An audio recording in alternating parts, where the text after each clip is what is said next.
और अब खबरें तफसील से। मरकजी वजीर बराए कानून और इंसाफ किरण रिजिजू ने अनंतनाग का दौरा किया। उन्होंने कहा कि जम्मू कश्मीर में मुनासिब वक्त पर इंतखाबात होंगे। उन्होंने महबूबा मुफ्ती समेत दीगर जमातों के उन इल्जामात की तरदीद की जिनमें इलेक्शन कमीशन को बीजेपी के इशारों पर काम करने की बात कही गई है। उन्होंने कहा कि वो पंडित जवाहरलाल नेहरू पर लिखे गए आर्टिकल पर कायम है। रिजिजू ने कहा कि श्रीनगर में बैठकर कुछ लोग आवाम का इस्तेहसाल करते थे। उन्होंने कहा कि अगर जम्मू कश्मीर की तरक्की में कोई भी रखना डालने की कोशिश करेगा उसे सरकार बर्दाश्त नहीं करेगी। उन्होंने कहा कि रिश्वत सतानी के खिलाफ सरकार सख्त कदम उठा रही है।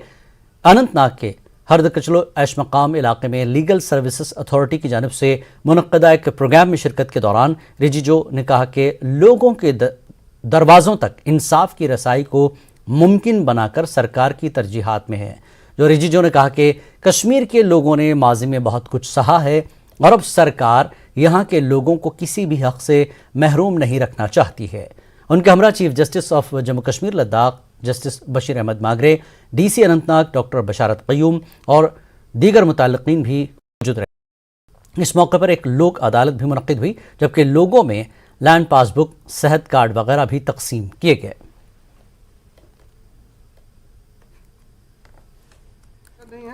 मैं इलेक्शन कमीशन लॉ मिनिस्ट्री को रिपोर्ट करते हैं। मैं इलेक्शन कमीशन का भी एडमिनिस्ट्रेटिव मंत्री होने के नाते मैं कहना चाहता हूं, इलेक्शन कमीशन ऑफ इंडिया निष्पक्ष है, ये बिल्कुल इंडिपेंडेंट भी है और ये ट्रांसपेरेंट भी है और एम्पावर्ड भी है। सरकार मदद करते हैं इलेक्शन कमीशन को, क्योंकि सरकार के सपोर्ट के बिना तो ना कोर्ट चल सकते हैं, ना कोई संस्था चल सकते हैं।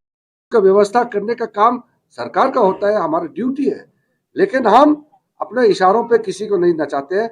और दूसरी बात, कश्मीर के लोगों ने जो यहाँ लोकल जो इलेक्शन हुए हैं, डिस्ट्रिक्ट डेवलपमेंट काउंसिल वगैरह जो हुए हैं, कितना अच्छा सा शानदार यहाँ इलेक्शन हुए हैं, उन्हीं के बदौलत आज अच्छा काम चल रहा है। प्रशासन और इलेक्टेड वो जब होगा समय में होगा, क्योंकि अभी डेट डिक्लेयर करने से आप लोग इतना अच्छा काम हुआ इस गांव में वो लिखेंगे नहीं, आप लोग सिर्फ इलेक्शन का बातें करते। मैंने कश्मीर के बारे में जो लेख लिखा वो मेरा अपना शब्द नहीं है, जवाहरलाल नेहरू का पार्लियामेंट का रिकॉर्ड और उस समय सरकारी जितना भी जो आदान प्रदान हुए हैं वही मैंने लिखा है। दुख इस बात की है कि सच्चाई को 70 साल से भी ज्यादा दबाया गया था, सच्चाई को छुपाया गया था, उसको मैंने लोगों के सामने में लेकर के आने का काम किया है।